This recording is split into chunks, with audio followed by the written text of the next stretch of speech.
All right, so I'm going to go do a problem that we did in school today, and it's a little review of a little geometry. I'm going to do some geometry at school, which is my favorite. So I'm going to go on over to the board. Sounds like fun. All right, so what we have here are two lines that are intersecting, and they're intersecting right there.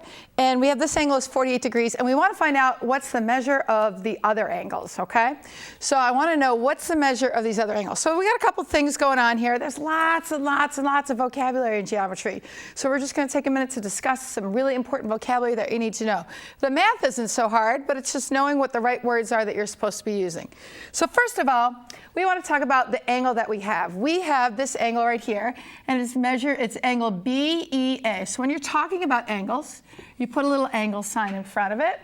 And it's not a less than sign, though it looks kind of like one. So it's angle BEA. So when you list that angle, you start with the outside angle, then you go into the interior here, which is called the vertex, which is the turning point where the angle bends, and then it comes back out to the outside. So this is angle BEA. You could also call it AEB, doesn't matter, right? So that's how we describe this angle. And if I want to talk about the measure of the angle, somebody already measured it for me, which is awesome. I know that that one is 48 degrees, so I can just write 48 degrees. Okay, so we talked about that one vocabulary word so far is that this point in the middle there is the vertex, right? So let's keep an idea. The vertex is the center here. So we're going to use that to kind of help us figure out some of the other angles that are on here. So we see that these are two straight lines, and there's some rules that apply when you talk about geometry that always exist. One of them is vertical angles are always congruent. Wow, that's a lot of big words I just threw in there, right?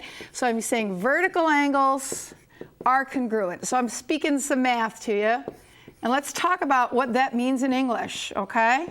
So vertical angles are congruent. A vertical angle is an angle that if you go through the vertex and come out the other side, it would be opposite of it. So if I look at this one here, and I go through the vertex and come back out the other side, right?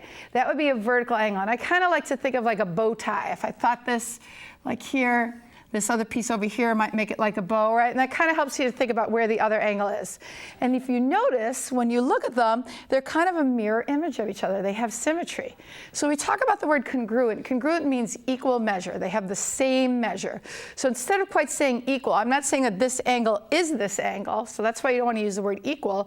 You want to say that the measure of this angle is the same as the measure of this angle. So I know that this angle here, because they are vertical angles, is also going to be 48 degrees. I didn't even have to do any math.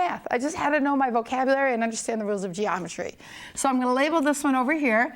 And so take a second and think if you know how we're going to label it, remembering that the letter of the vertex is in the middle. So this is going to be angle CED. All right, CED is equal to 48 degrees. Awesome.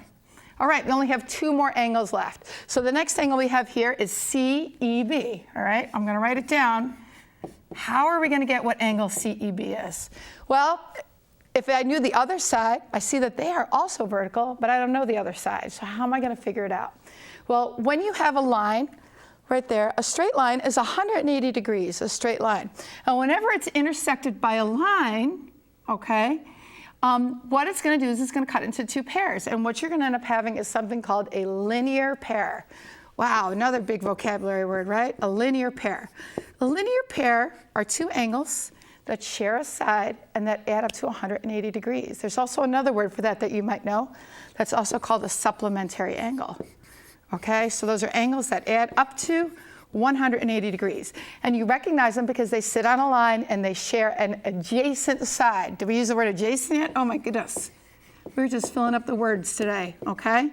So here's the adjacent side. That's the side that they share, and adjacent means next to.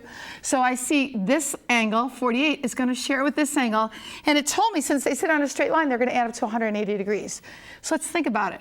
What number, if you add 48 to it, will get you 180? So we're going to subtract 48 from both sides. And we get x is equal to 132.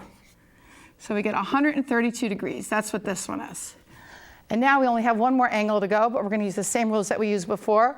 We know that vertical angles are congruent, so this one's going to be 132. If you forgot the vertical angles rules, you can also remember that right here, underneath here, is a linear pair. 48 plus what other number would equal 180? And that would be the number 132 as well. So let's label this one as 132, and the last one would be angle DEB. A, and we're going to label that one as 132. So we labeled all the angles on here, and we've got a boatload of new vocabulary that we need to know.